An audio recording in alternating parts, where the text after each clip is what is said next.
Buenas noches, es un placer para mí darles la bienvenida a nuestro programa Conversando con Humberto. Ante todo, yo quiero pedir excusa. La semana pasada nosotros intentamos hacer el streaming, o sea, hacer el live, pero por alguna razón que desconocemos, pues no se pudo. La interfase no funcionó y no tuvimos la oportunidad de encontrarnos con ustedes el jueves pasado. Y miren que nosotros teníamos aquí con nosotros, teníamos aquí el equipo de pastores, perdón, de poetas, de declamadores y poetas. E incluso estábamos pensando tomar un tiempo para celebrar los 70 años de Josué G. O sea, íbamos a hacer una fiesta en forma, poemas, íbamos a celebrar cumpleaños.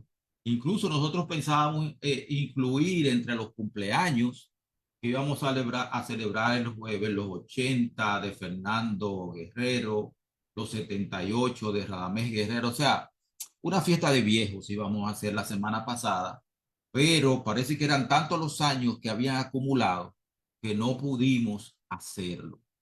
Así que ni modo, pero ya nosotros estamos aquí. Déjenme hacer la cosa extraña que yo hago. Cada, ya lo hice, cada jueves, cada transmisión. Hoy tenemos un tema eh, en el cual nosotros queremos profundizar. Nosotros queremos hablar de las iglesias no denominacionales. Es un fenómeno que se está dando mucho en Estados Unidos, se está dando mucho también en América Latina y el Caribe. Y cada vez hay más iglesias no denominacionales. Cada vez hay más gente que se retira de la religión organizada, de las iglesias organizadas, y establecen iglesias que no pertenecen a ninguna denominación. No sabemos, es posible que eso sea parte de la sociedad posmoderna en que vivimos, pueda ser parte de la parte nihilista en la cual cada quien exige tener su propia verdad, o quién sabe por qué, pero esas cosas están sucediendo. Creemos que es un fenómeno que debemos analizarlo y para eso hemos traído al doctor Aneuri Vargas, precisamente para analizar este tema, para profundizar en él y para que ustedes, amigos, pues tengan una visión clara del fenómeno que crece, incluso las encuestas que hace el Pew Research Center y Gallup y esa gente hacen encuestas en ese sentido y encuentran que el fenómeno sigue creciendo y sigue creciendo mayormente entre jóvenes adultos. Sigue creciendo. ¿Por qué se van? ¿Cuál es la razón?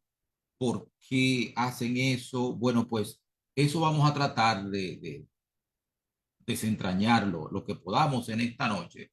Y luego más adelante, si es necesario, continuaremos. Si ustedes me permiten, yo voy a tener una breve oración para iniciar. Señor y Dios, gracias que nos da la oportunidad de poder reunirnos a conversar. Dice al pastor Aneuri Vargas, bendice a todas las personas que ya están conectadas y permite que el tema sea interesante, no solamente interesante, sino que también añada, sume al conocimiento de las personas que se conectan. En el nombre de Jesucristo. Amén. Pastora Neuri Vargas, muy bienvenido. Un placer tenerlo de regreso. Usted ya, como yo le dije ahorita, es un habitué de nuestro programa. Hola, hola, buenas noches, hermano Humberto, y a todos los demás. Un gran placer para mí acompañarlos en este encuentro, este programa, ¿no?, que tan edificador, tan interesante. Gracias por la invitación. Bien. Ministro, ¿cómo surgen? ¿Qué son las iglesias no denominacionales? Necesitamos ir un poquito más hacia atrás históricamente y comprender que este fenómeno moderno no es totalmente nuevo. El cristianismo obviamente surgió como un movimiento que salió del judaísmo, y los primeros siglos se mantuvo espiritualmente y teológicamente puro. Cuando uno estudia la historia del cristianismo, sobre todo como Juan lo bosqueja a través, ¿verdad?, de las 7 iglesias de Apocalipsis, vemos que el cristianismo va evolucionando. Nosotros, los que vivimos o en Occidente o en países influenciados por Occidente, pensamos sobre todo en catolicismo y protestantismo. Sin embargo, antes de que viniera esta división, ya la iglesia cristiana se había dividido entre lo que hoy se conoce como iglesias ortodoxas, que son principalmente las iglesias que dominan en Europa Oriental, en Grecia, en Rusia, etcétera, etcétera. Y luego la iglesia, lo que fue la iglesia de Occidente, la iglesia católica, luego se dividió y debemos recordar siempre que el cristianismo protestante no es una denominación homogénea en cuanto a estructura, como sí lo es la Iglesia Católica. Así que el movimiento reformado surgió desde el mismo comienzo como un movimiento muy diverso, ¿no? Martín Lutero no tenía la intención de formar una nueva denominación, él quería reformar la iglesia a la cual él pertenecía. Eso no ocurrió. Entonces comenzó el movimiento protestante. Obviamente, lo que hemos leído el conflicto de los siglos o algo de historia de la iglesia, sabemos que Lutero no fue el primero, hubo otros antes que él.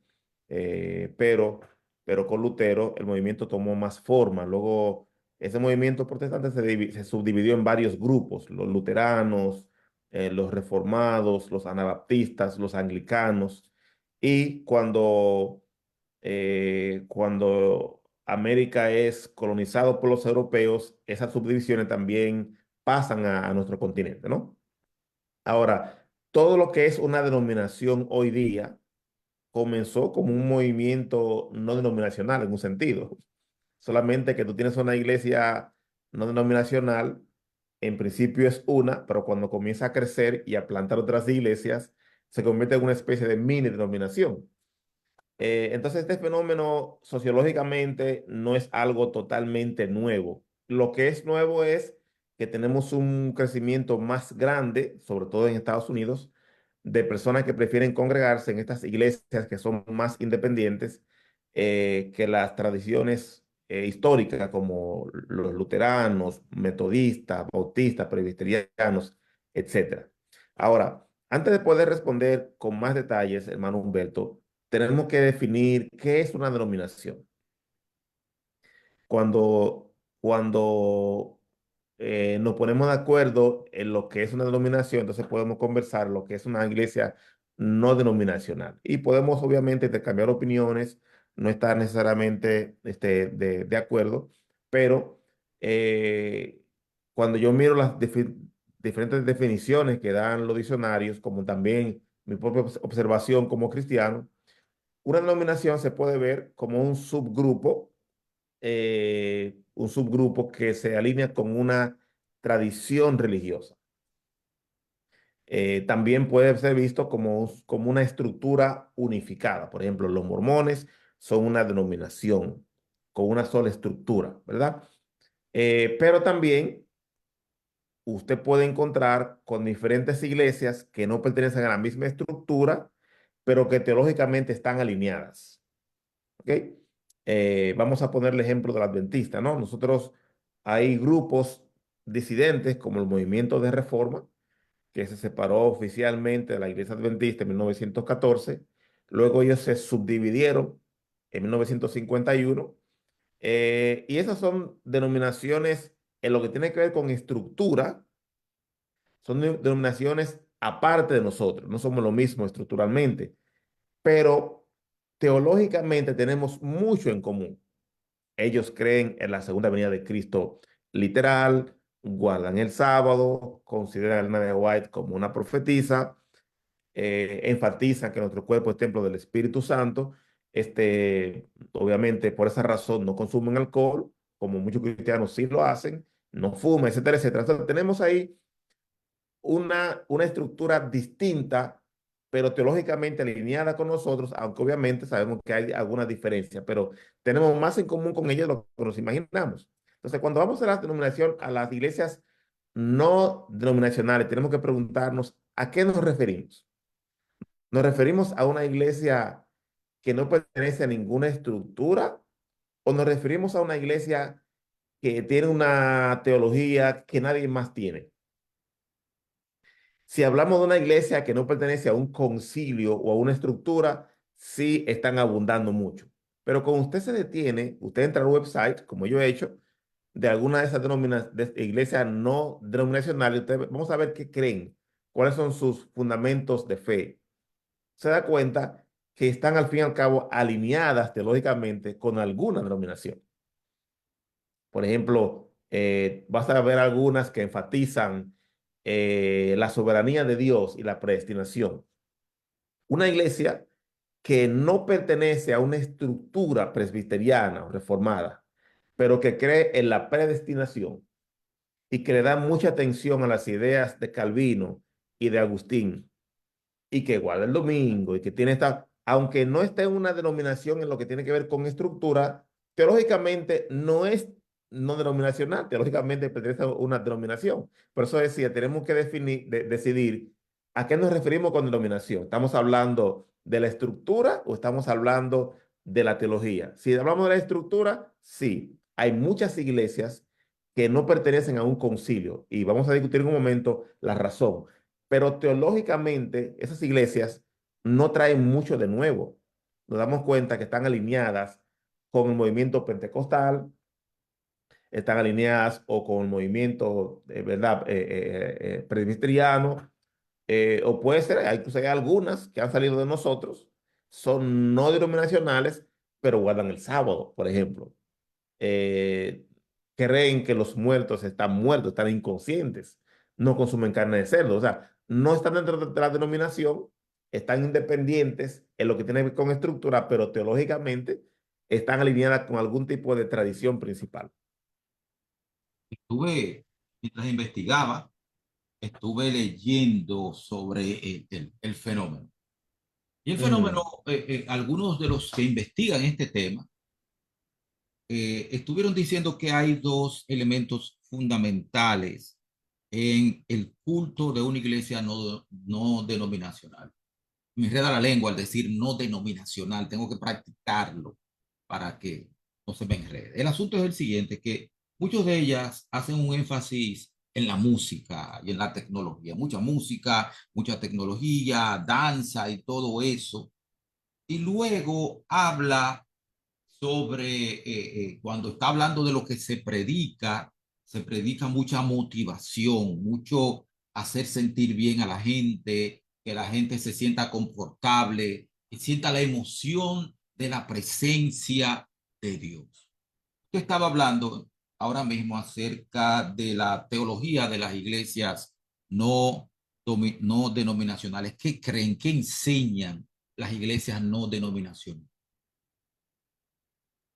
Bueno, a diferencia de las denominaciones metodistas, bautistas, mormones, adventistas, que tienen unos credos o unas creencias oficiales fácil de identificar, nosotros no podemos decir fácilmente, no podemos decir, las iglesias denominacionales creen esto, porque si dijéramos creen esto, automáticamente estaríamos diciendo son una denominación. Entonces yo diría que las creencias varían de una congregación a otra, varían mucho, según la teología de su fundador. Porque tenemos que ver, no es que una iglesia denominacional surge de una persona que se convirtió en un vacío teológico. Y aquí vamos, ¿cómo surge una iglesia denominacional? Hay motivos doctrinales, puede haber motivos personales y puede haber también intereses financieros. Por ejemplo, digamos que yo soy miembro de la iglesia metodista y yo me peleo con el obispo o no estoy de acuerdo con no estoy de acuerdo con la forma como se están manejando las finanzas en la iglesia. Yo soy un pastor asociado, por ejemplo, y yo me enojo y entonces yo decido separarme y planto mi propia iglesia y yo digo, yo no soy, esto no pertenece a la denominación metodista. Ahora, yo no me salí de la estructura metodista pero teológicamente, aunque mi iglesia sea no denominacional, va a tener, porque yo realmente me enojé posiblemente con mi jefe, o tuve una situación personal con la denominación, no necesariamente con la teología. Así que cuando yo formo mi propia iglesia y la llamo no denominacional, como Iglesia Comunitaria de Jaina, por ejemplo, o Dos Alcarrizos, ¿verdad? Pero teológicamente, muy seguramente lo que yo enseño allí va a ser teología metodista. Ahora, si quien establece una iglesia no denominacional tiene un trasfondo adventista, presbiteriano, mormón, ese trasfondo va a acompañarlo, aunque él se salga de su denominación. En ese sentido, hermano Humberto, no podemos decir las iglesias no denominacionales creen tal cosa, porque cada una es distinta, tienen cierta autonomía. Yo tengo dos amigos, uno en Dominicana y uno aquí en Estados Unidos, que ambos pastorean iglesias no denominacionales. Yo recuerdo que hablé con mi amigo dominicano, somos amigos del colegio, le digo, ¿pero qué ustedes creen? Porque él me dijo que de su iglesia. Y entonces, cuando él comienza a explicarme lo que ellos creen, me doy cuenta que básicamente sus creencias son las mismas de la denominación de la cual él formaba parte antes. Él pertenecía a un concilio X, no voy a dar muchos detalles, forma su iglesia con su esposa y un núcleo de amigos, la iglesia está creciendo, él la llama no denominacional, pero él mismo me explica que ellos creen en el rapto secreto, por ejemplo, hablan en lenguas, ¿verdad? Ellos obviamente creen en el infierno, etcétera, etcétera, etcétera. Entonces, teológicamente, eso es una iglesia pentecostal, ¿verdad? Entonces, en ese sentido es que digo, es muy difícil decir las iglesias no confesionales creen esto, porque cada una es distinta, es única, según el trasfondo de sus fundadores. Perfecto. Lo entiendo perfectamente. Lo entiendo perfectamente. ¿Cuáles son los puntos fuertes de una iglesia no denominacional y cuáles son los puntos débiles de una iglesia no denominacional? Esa pregunta es muy importante, es muy importante. Eh, Permítame comenzar con los puntos fuertes, porque creo que los que no pertenecemos a esas iglesias debemos recordar que la realidad pocas veces es totalmente blanca o negra.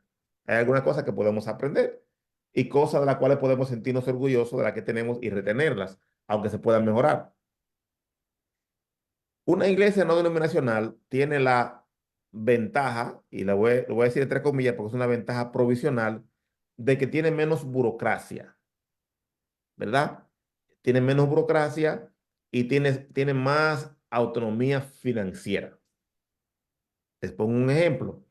Una iglesia que pertenece a una denominación unificada, como la nuestra, no puede decidir, vamos a decir que no hay una congregación bautista o adventista en tal barrio de Santiago.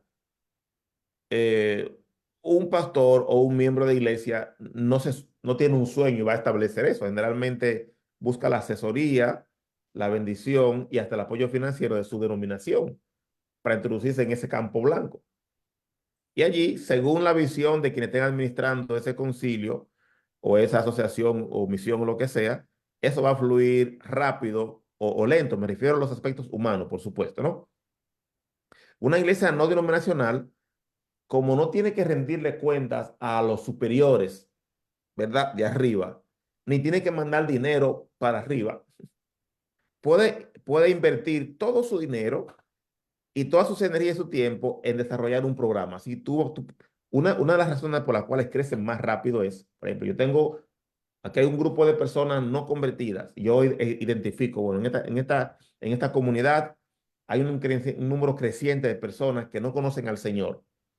Y también un grupo grande de personas que han abandonado la fe, que una vez fueron cristianos. Y otro grupo de personas que son practicantes de una religión, pero no están totalmente satisfechos con ella. Yo estudio el mercado. Digo, aquí hay potencial para yo plantar una iglesia. Entonces yo diseño. Ahora, cualquier persona que pertenece a una denominación como la nuestra sabe que la cantidad de burocracia y de permiso y de cosas y según la visión que tengan los administradores, eso no va a fluir tan rápidamente. Si yo no tengo a quien rendirle cuentas y tengo un grupo de apoyo que está de acuerdo con mi visión, yo marcho y al comienzo esas iglesias financieramente se sacrifican, pero en poco tiempo crecen financieramente porque las personas que están felices en una iglesia generalmente son más generosas, ¿verdad? Así que entra mucho dinero y entra rápido. Y es posible que una iglesia adventista le tome 10 años construir un templo por diferentes motivos.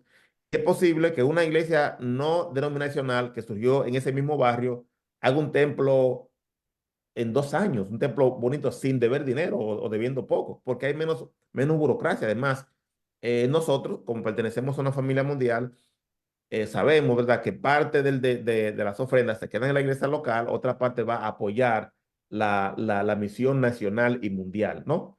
Entonces, esa es una de las ventajas, la poca burocracia que hay, lo cual permite que se puedan desarrollar proyectos más fácilmente sin enramado. Otra ventaja es, y repito, entre comillas, una ventaja provisional, las iglesias denominacionales no pueden innovar mucho, no pueden innovar demasiado, porque si innovan mucho, sus iglesias hermanas dicen, no, tú no eres bautista, tú no eres adventista, porque mira lo que tú estás haciendo, mira cómo tú estás vistiendo, mira la música que tú tienes. Entonces, a veces hay iglesias locales que quieren hacer algunas innovaciones que ni siquiera tienen que ver nada con la teología, ni tiene que ver nada con los principios éticos, son temas culturales, pero por temor a atraer la ira o la crítica de las iglesias hermanas, aun si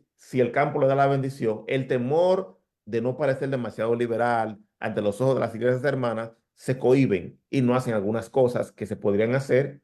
No estoy hablando de asuntos de violar principios éticos ni doctrinales. Hay un montón de cosas que ocurren en las iglesias que no tienen ninguna relación o no son de naturaleza ética ni doctrinal en esencia, ¿no? Entonces, una iglesia denominacional puede innovar con más facilidad, puede llevar el evangelio y puede ganar más personas más rápidamente porque no tiene el miedo de atraer la crítica de las iglesias hermanas. Entonces, esas son entre comillas, ventajas.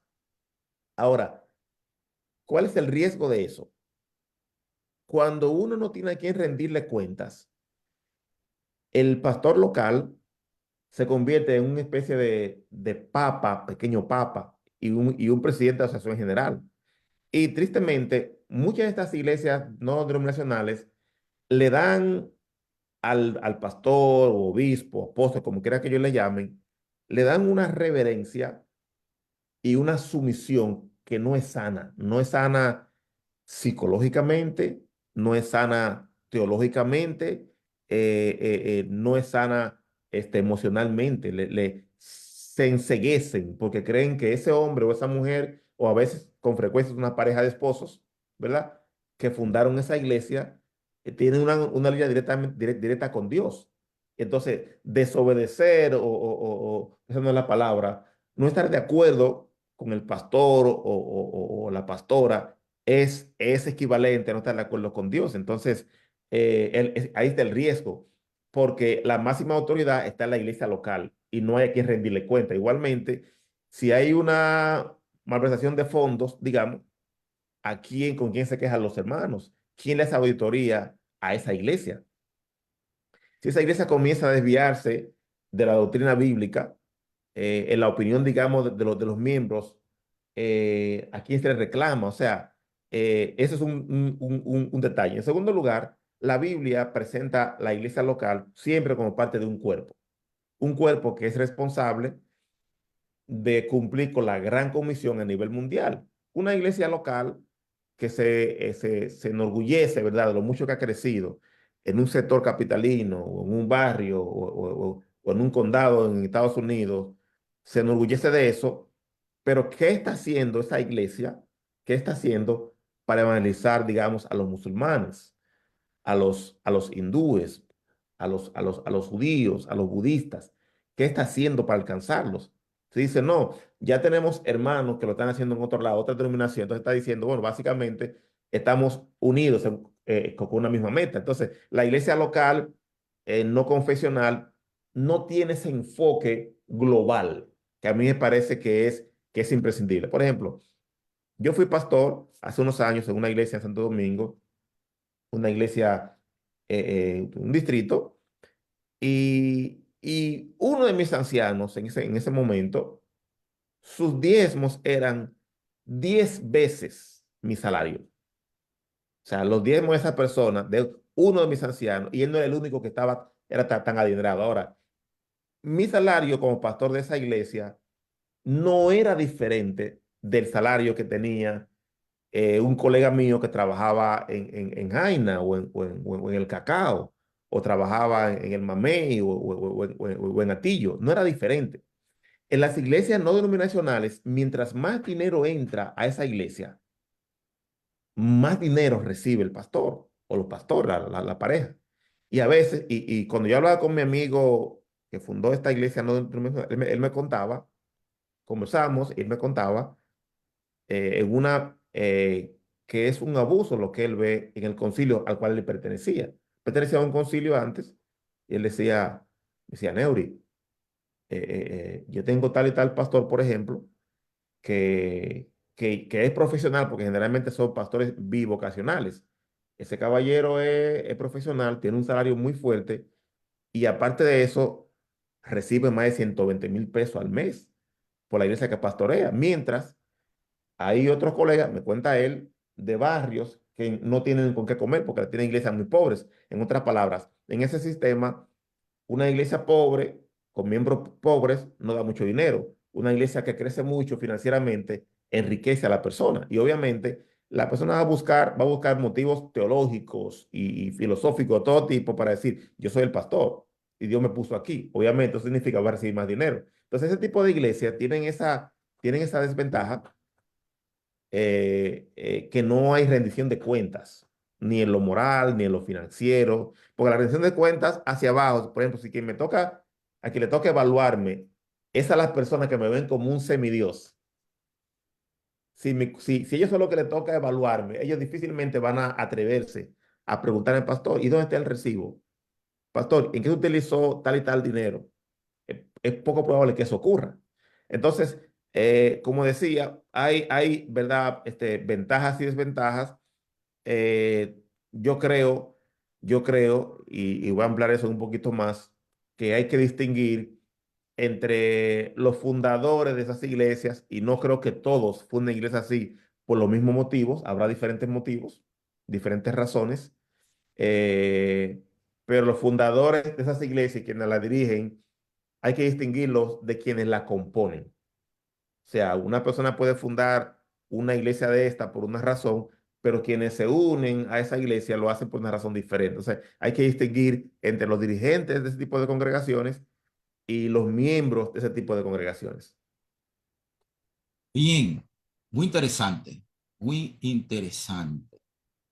Eh, una denominación se define por su doctrina, se define por su doctrina. Siempre me ha llamado la atención eso, porque es un Mm, fenómeno que estoy mm, estudiando desde hace unos meses. Estoy leyendo y estudiando sobre las iglesias no denominacionales. Hay mucho material para mm, estudiar el mm, tema, mucho material. Entonces, se define por una denominación se define por su doctrina, por su estructura, o sobre qué base se define una denominación. Yo sé que usted habló un poco al inicio, pero me mm, gustaría mm, profundizar más en el tema. Y la otra pregunta que va concomitantemente con esa es, los que abandonan la denominación para formar iglesias no denominacionales, o como dicen algunas personas, congregacionalistas, son congregacionalistas, mm, lo mm. hacen por desacuerdos doctrinales o por qué. Bueno, otra vez, cada caso es distinto, hermano Humberto. Permítame primero abordar la primera pregunta que usted hace. Las denominaciones se van a definir de manera distinta según el contexto. Y también las denominaciones no tienen una estructura similar. Por ejemplo, los bautistas son una denominación, los adventistas son otra denominación, pero la autonomía, el nivel de autonomía, independencia que tiene una congregación dentro de la denominación bautista no es la misma que la que tiene una iglesia adventista. Además, hay términos como bautista que son términos muy amplios y tú te vas a encontrar con que hay varias subdenominaciones dentro de los bautistas. Tú tienes, por ejemplo, Bautistas del Sur, una denominación muy poderosa. Hasta hace poco eran las más poderosas y más grandes de Estados Unidos, pero tú tienes bautistas que no son del sur. Tú tienes denominaciones de bautistas que son más progresivas y medio más liberales. Y luego tú tienes iglesias tradicionalmente negras que eran teológicamente bautistas, pero que los bautistas del sur son teológicamente conservadores, pero lo que tiene que ver con justicia social y trato a la demás raza no tienen un buen récord. Tú tienes personas que son bautistas tradicionalmente, pero no pertenecen a la denominación del sur, sino a otras denominaciones. Entonces, luego tú piensas los metodistas hasta hace poco, hasta hace menos de 2 años, existía la Iglesia Metodista Unida. Ellos se dividieron hace unos 2 años porque una parte bueno, la iglesia oficial decidió aceptar el matrimonio homosexual y decidió ordenar sacerdotes homosexuales, pastores homosexuales. Entonces, hubo una rama que dijeron, nosotros no aceptamos eso, esto está en contra de la seriedad de la Biblia y de Wesley. Entonces, ellos decidieron formar una denominación aparte, que es la llamada Iglesia Metodista Global. Ahora, entre los que se quedaron en la denominación vieja, por la estructura que se estableció, hay personas y hay congregaciones que están en contra del matrimonio homosexual y aún así se le permite permanecer en la denominación, entre comillas, liberal. Entonces, noten, en el adventismo no hay forma, por ejemplo, no hay forma de que una iglesia adventista de ninguna parte del mundo pueda decir, nosotros ya no creemos en el sábado, creemos en el domingo, o no creemos en el matrimonio entre un hombre y una mujer, creemos que puede ser entre dos hombres. En el momento que una iglesia adventista adopta esa creencia, automáticamente no pertenece ya a la denominación. Pero hay denominaciones, por ejemplo, tenemos los anglicanos. La iglesia anglicana es una iglesia bien light y flexible. Tú puedes ser anglicano y tú tienes dentro de los anglicanos personas, iglesias que son casi como los católicos en su liturgia, otros que son carismáticos, otros son teológicamente más evangélicos. Entonces, una misma sombrilla bastante amplia. Entonces, cada denominación tiene una dinámica interna distinta, ¿no? Por eso digo que hay iglesias que son supuestamente denominacionales en el sentido de que no pertenecen a una estructura en lo que tiene que ver con un empleador o un supervisor, pero teológicamente realmente son de una denominación específica. Entonces, las denominaciones se pueden definir de diferentes maneras. Una vez más, vamos con los ortodoxos ¿verdad? Principalmente de Rusia, de Grecia, Rumania, Europa Oriental. Ellos tienen una cabeza que es el patriarca de Constantinopla, que está en Turquía. Ahora, la autoridad que tiene ese patriarca, que es un líder espiritual de los ortodoxos, la autoridad que tiene ese patriarca no equivale a la autoridad que tiene el Papa en la Iglesia Católica Romana. Son dos ramas que los que no somos de ninguno de los dos podemos creer, son iguales. Pero cuando usted observa de cerca, se da cuenta que cada iglesia ortodoxa tiene cierta autonomía sin prestarle mucha atención. Pongamos un ejemplo más sencillo. Kirill, Los ortodoxos de Rusia exacto, y de Kirill. Ucrania estaban en una misma estructura hasta hace poco, pero los dos países se pelearon. Y tristemente, los líderes religiosos de ambos países son bien políticos y están bien mezclados con la política. Y ahora esas dos iglesias se separaron, no porque cambiaron sus doctrinas, simplemente como ellos, los ortodoxos de Ucrania, tienen un compromiso con su nación y con su presidente, y los ortodoxos de Rusia tienen un compromiso con su nación y su presidente, entonces se pelean. Eso no es algo, por ejemplo, que va a pasar entre los testigos de Jehová. Testigos de Jehová tienen una lealtad hacia su denominación por encima de la que tienen hacia su país. Y hay alguna cosa que podemos aprender de ellos. Usted puede criticar muchísimas cosas de los testigos de Jehová, teológicamente, muchísimas cosas, pero usted no va a encontrar racismo, por ejemplo, en la estructura del testigo de Jehová. Usted no va a encontrar testigos de Jehová que son nacionalistas, ni que son racistas. En Ruanda, cuando hubo el genocidio de Ruanda, que se acaban de cumplir 30 años de ese triste momento, triste evento, ¿sabían ustedes que casi todos los cristianos de Ruanda, toda denominación, incluyendo la nuestra, participaron en el genocidio? Solo dos grupos religiosos se negaron a participar en el genocidio. Y recuerden, negarse a participar implicaba que te podían matar. Si tú no querías matar tutsis, tú también morías con ellos. Ahora, solamente, y esta es la ironía, los musulmanes y el Testigo de Jehová fueron los únicos dos grupos religiosos de Ruanda que no participaron en el genocidio. ¿Por qué? Porque en la forma como ellos entienden, tienen un compromiso mayor con sus hermanos en la fe que con su país. Yo me pregunto, si Dios libre surgiera un problema en nuestro país, ¿cuántos de los que nos llamamos creyentes vamos a guardar en una gaveta nuestro cristianismo y vamos a darle una lealtad como la que los cristianos le dieron a Hitler o la que le dan algunos cristianos en Estados Unidos aquí a algunos candidatos políticos? Entonces, toda esa vuelta, hermano Humberto, es para decir, la estructura de cada denominación es distinta y la definición de denominación es difícil encontrar una definición estándar que le sirva a todo el mundo porque cada grupo es estructuralmente y doctrinalmente distinto. Perfecto, muchas gracias. Las vueltas están excusadas. Bien, vamos a mirar. Antes son las I 36. Permítame saludar a dos o tres de las personas que están aquí. Permítame saludar. Yo quiero comenzar a saludar a Norma Mar de Villamán, que es parte de los 16 que nos siguen. A Ronnie Villamán, también parte de los 16. Miguelina Genao Matos está llegando al grupo de los que me siguen. Ella lo saluda mucho. Saludos para También, Miguelín y para Norma y Ronnie. y Eva Sánchez Concepción está aquí, muy bienvenida. El pastor Jericín de Peña está aquí. Mi hermano Rafael Garavito está aquí. Carlos Julio Superví. El pastor José Obispo. Recientemente estuve en la boda de José Obispo. Jacqueline Vélez, muy bienvenida. Gerson Alcántara, Remberto Sánchez, Luis Miguel Acevedo, el pastor le manda saludos. Henry Ayan Guevara, mi hermano y amigo. José Luna está aquí. También está Deno Pérez, Ramona Pichardo, Roberto Ramos Espinosa, Cristi Bel Blanco está aquí. Está también Emanuel Sosagir. Un placer tenerlo por aquí, mi hermano. También está por aquí Alexandra Vázquez, bienvenida. El pastor Roberto García está por aquí.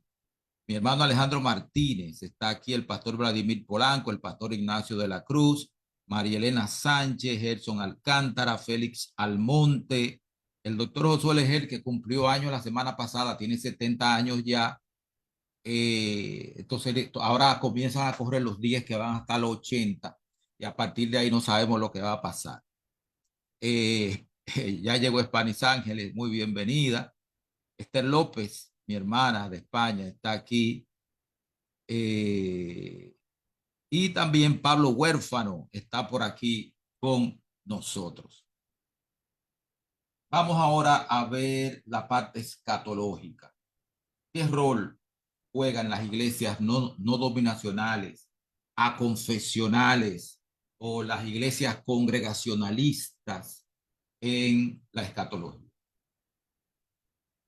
Bueno, vamos a enfocarnos en dos elementos. Y yo quiero permitirme leer en este libro que recomiendo, Creencias de los Adventistas del Séptimo Día, Creencias Fundamentales.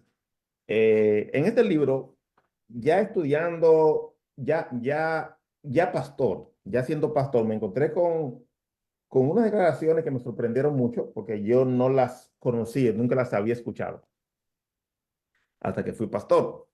Eh, Probablemente yo leí el libro, por eso no me llamó la atención, pero ya siendo pastor me llamó la atención esto que encuentro. Es en la creencia fundamental que trata sobre la iglesia, es la número 12, que es diferente de la número 13 que trata sobre el remanente. La de la iglesia dice lo siguiente. Dice que el cuerpo de Cristo tiene un elemento visible y un elemento invisible.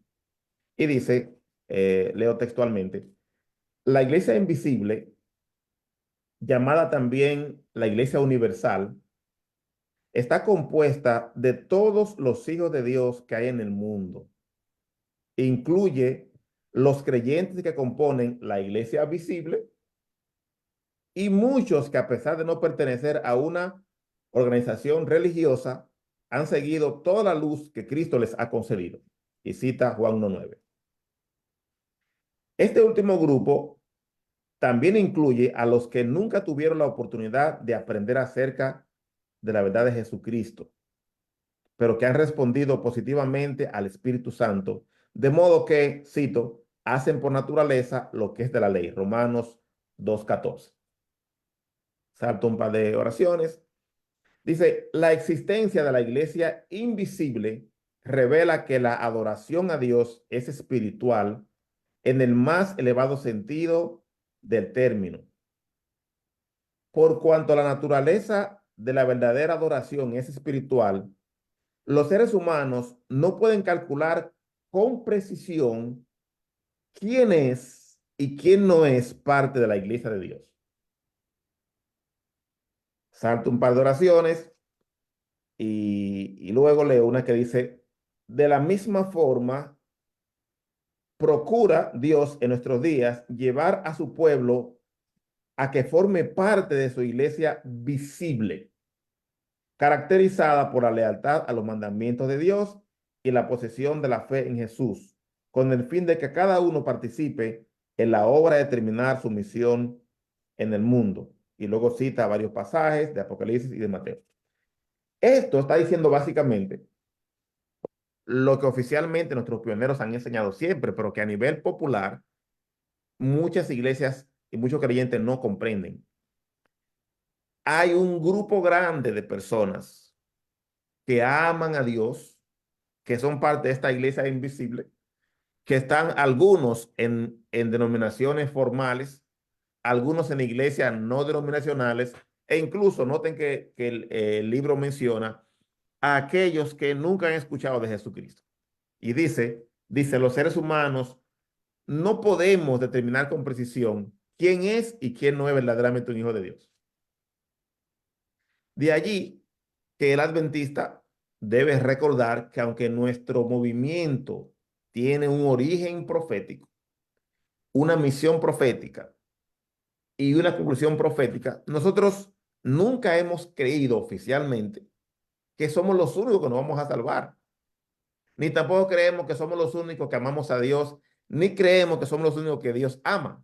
Sí tenemos una misión peculiar. Y note que la declaración termina diciendo, la meta es que esos hijos de Dios que pertenecen a la iglesia invisible se unan al pueblo remanente para cumplir con la misión de terminar su obra en el mundo. No para que sean salvos, sino para que ellos se unan para terminar de cumplir la misión. Entonces, esto es para enfatizar, y obviamente usted va a Apocalipsis 18:4, y ¿qué dice el ángel? El ángel dice, hablando en nombre de Dios, salid de ella, pueblo mío. Está llamando primero a un grupo de personas que no son parte del remanente, que están en Babilonia, le dice, salgan de ella, pueblo mío. No dice, salgan de ella para que sean pueblo mío, sino que son su pueblo donde quiera que se encuentren. Y Dios les hace un llamado para que salgan de Babilonia.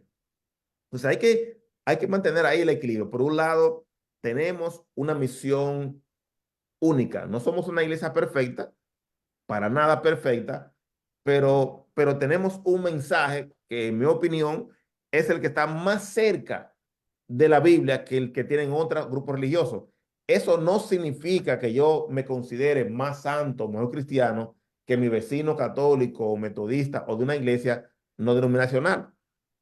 Ahora, habiendo dicho eso, de la misma forma que la iglesia, el pueblo de Dios, está regado por diferentes lados, de la misma forma, perdón, regado por diferentes lados, a pesar de pertenecer a diferentes denominaciones y no denominaciones, de la misma forma, hermano Humberto, Babilonia está compuesta no solamente de las personas que pertenecen a tal o cual denominación, las personas que reciben lo que se convertirá, lea por favor lo que dice el conflicto de los siglos, lo que se convertirá eventualmente en el sello de la bestia, en la marca de la bestia, perdón, esas personas también están regadas. Es decir, una persona que pertenece a una iglesia no denominacional, pero que después que ha sido expuesta a la verdad bíblica en cuanto a la salvación solamente por fe, a Jesucristo como nuestro único mediador entre Dios y los hombres, al sábado como uno de los 10 mandamientos que no han cambiado, e insiste con que el ser humano se va directamente al cielo, al infierno desde que se muere. Una persona que después que ha sido expuesto a eso, insiste. O una persona que cuando comienza la persecución hacia los hijos fieles de Dios, profetizada en Apocalipsis, cuando comienza eso, al fin y al cabo solamente quedan dos grupos, hermano Humberto. Queda un grupo compuesto por los que siguen al dragón, sin importar a qué denominación pertenezcan, de la misma forma que queda un grupo que es perseguido por el dragón y sus seguidores, sin importar a qué denominación pertenece en este momento. Habrá un zarandeo. Y la Biblia presenta el zarandeo como uno de los elementos que deben ocurrir, de los eventos que deben ocurrir antes de la segunda venida de Cristo. ¿Qué va a provocar el zarandeo? En conjunto con la lluvia tardía, en conjunto con la angustia de Jacob. ¿Qué va a provocar todo eso? Que un número grande de los que están hoy día en la estructura adventista se van a apartar y van a, dice la hermana White, van a pasar a engrosar las filas del enemigo. Ella también dice, van a usar sus talentos. Y aquí yo estoy pensando no solamente en hermanos de iglesia local, estoy pensando en escritores, en cantantes, en predicadores. Van a usar sus talentos de escribir, de cantar, de predicar para atacar al pueblo de Dios. Pero también a causa de ese reavivamiento espiritual y del fuerte pregón, muchos que hoy día están en Babilonia van a pasar a formar parte del pueblo remanente, no en su estado cool y light que tenemos ahora, sino en la versión perseguida, sin privilegio como tiene la iglesia en algunos lugares del mundo. Entonces, escatológicamente, eh, hay una implicación que tiene esto, ¿no? El cuadro que vemos ahora, este status quo que tenemos ahora, no durará para siempre. Y hoy muchos de nosotros estamos como que ni blanco ni negro, estamos como una zona gris y como que ni frío ni caliente.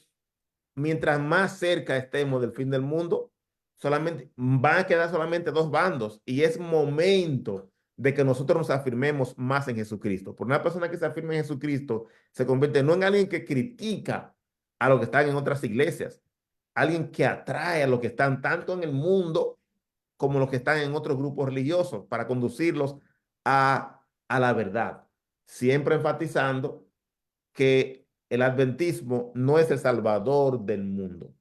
En el momento que yo digo, oh, para salvarte tiene que ser adventista, cuando yo digo eso, es una herejía horrible. Estoy diciendo que la salvación se alcanza a través de una denominación religiosa. Ese no es el caso. Pero algunos dicen, no, pastor, pero si decimos eso, entonces, ¿qué motivación tenemos para que la gente venga a la iglesia? Digo, la motivación no puede ser, y ahí regreso otra vez a mis amigos testigos de Jehová, ahorita los elogié, ahora le doy por otro lado. Testigos de Jehová es extremadamente misionero, pero el testigo de Jehová cree que solamente ellos se van a salvar, nadie más.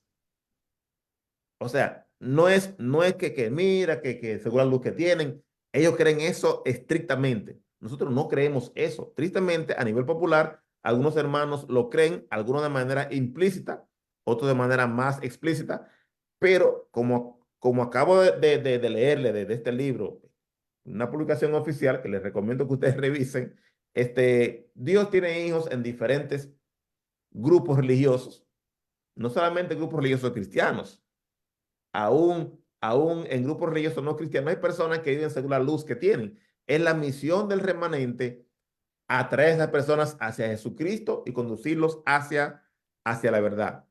No para que sean salvos, pero para que ellos ayuden a completar la predicación del mensaje de los tres ángeles. Dios tiene el deseo y la capacidad de salvar a las personas en diferentes lugares, pero concluyo mi participación en esta parte diciendo, una persona que dice, no, ya el pastor Vargas dijo que Jesucristo ama a todo el mundo y que la iglesia adventista no salva. Así que yo me puedo quedar aquí, a pesar de lo que me han enseñado, en mi denominación o en mi iglesia no denominacional, porque lo que me salva es Jesucristo y Él está aquí. No, un momento. Una persona que decide de manera deliberada e intencional desobedecer al Salvador, a su sacerdote, a su redentor. Es una persona que está en rebeldía. Ah, porque en esta iglesia me siento mejor. En esta iglesia me sonríe más y la música es más animada. Así que yo me quedo aquí a pesar de que me han enseñado tal cosa. Ahí no podemos, una persona que ha sido salvada no anda buscando darle lo mínimo a Dios. Una persona que sabe que ha sido redimida por la sangre del Cordero de Dios quiere darle lo mejor posible, no a fin de ser salvo, sino como agradecimiento a aquel que ya le ha salvado.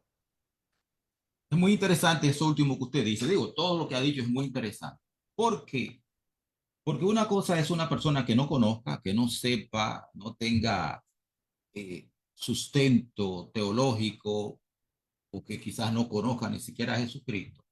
Y otra cosa es una persona que conociendo la verdad decida abandonarla para ir a buscar emociones, cosas más emocionantes, un culto más vibrante y todo eso.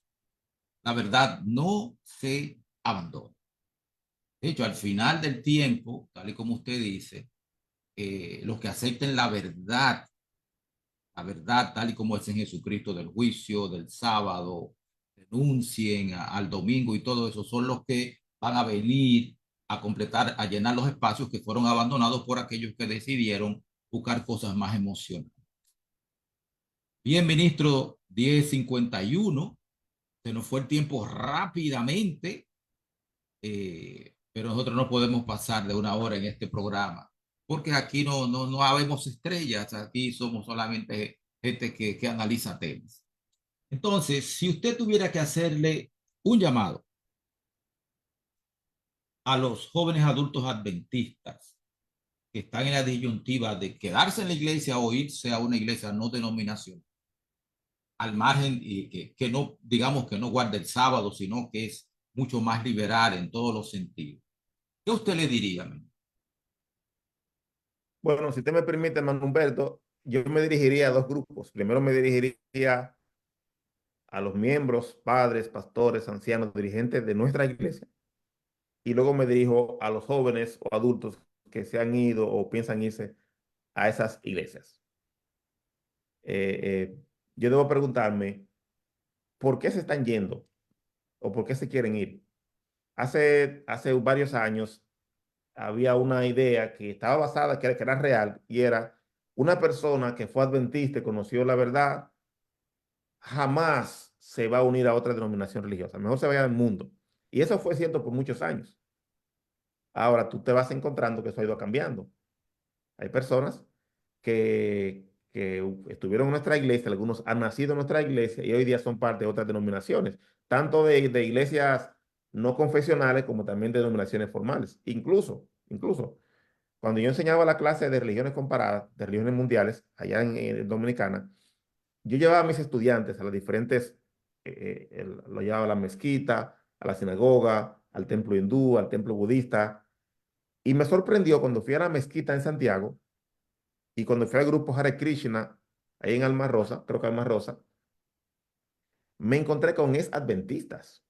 O sea, yo no estoy hablando de una gente que se metió a católico o a bautista. Una persona y ambos fueron ancianos de iglesia. Entonces, yo debo preguntarme, ¿por qué se están yendo?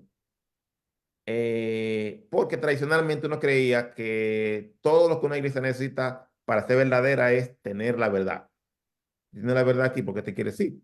Bueno, tenemos que preguntarnos, ¿cuál es nuestra concepción, nuestro concepto de la verdad? Si yo presento solamente la verdad como un concepto cognitivo, intelectual, teológico, que no hace a las personas más amables, que no hace a las personas más cuidadosas, y yo pongo a los jóvenes a escoger entre un culto inspirador y la doctrina verdadera, yo debo preguntarme si esa dicotomía es real.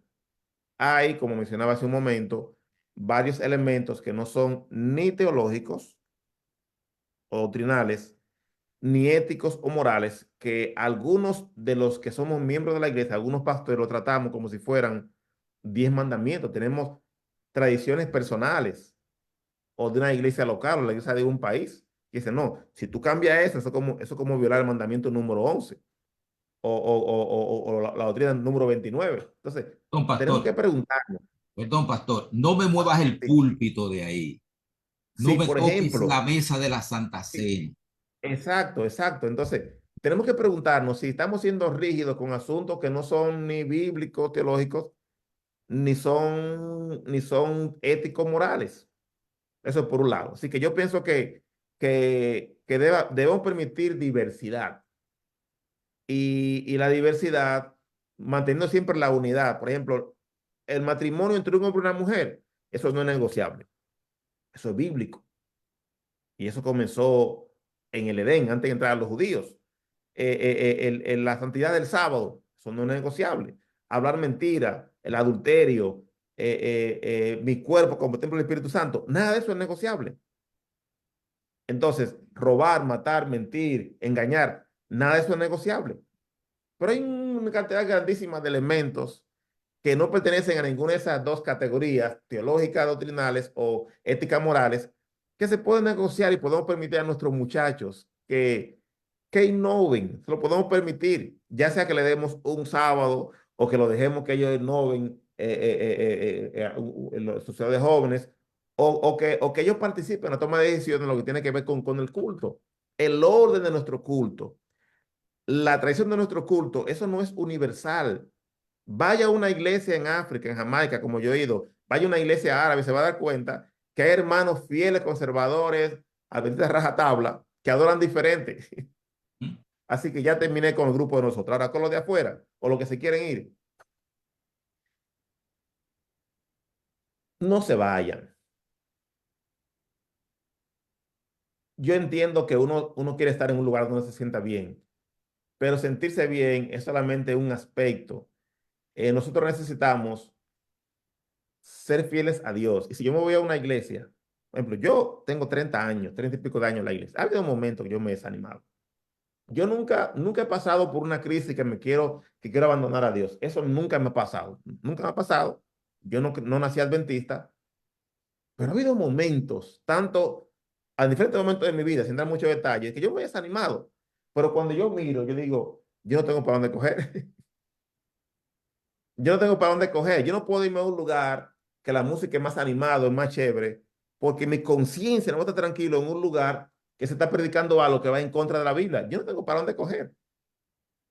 Entonces, no te vayas a un lugar porque la iglesia, la música es más animada, porque tú puedes ir sin corbata, que es algo obviamente que se puede hablar en otro tema. No te vayas para ese lugar, a un lugar que se está enseñando algo que desobedece, que desafía, que es una rebeldía contra tu redentor. Los 10 mandamientos, esas no son 10 sugerencias. Eso fue dado por nuestro creador. Tú no te puedes ir a un lugar que está desobedeciendo la santa ley de Dios solamente porque la música es más animada. Porque ¿qué es lo que tú quieres? ¿Servir a tus emociones o servirle a tu Salvador? No te vayas para un lugar que se están enseñando cosas que te pueden hacer vulnerable al espiritismo. En el momento que tú abres la puerta, de que no, cuando la gente se muere, ahora mi tía está en el cielo, yo puedo hablar con ella entonces. Esa, esa, esa, esa perspectiva tradicional de la inmortalidad del alma, eso abre la puerta hacia el espiritismo. El que cree eso está desprotegido contra los engaños de Satanás. Y a medida que nos acerquemos más al fin del tiempo, dice la sierva del Señor, la línea divisoria entre la verdad y el error va a ser tan fina que solamente aquellos que estén familiarizados con las escrituras van a poder resistir, van a poder identificar los errores.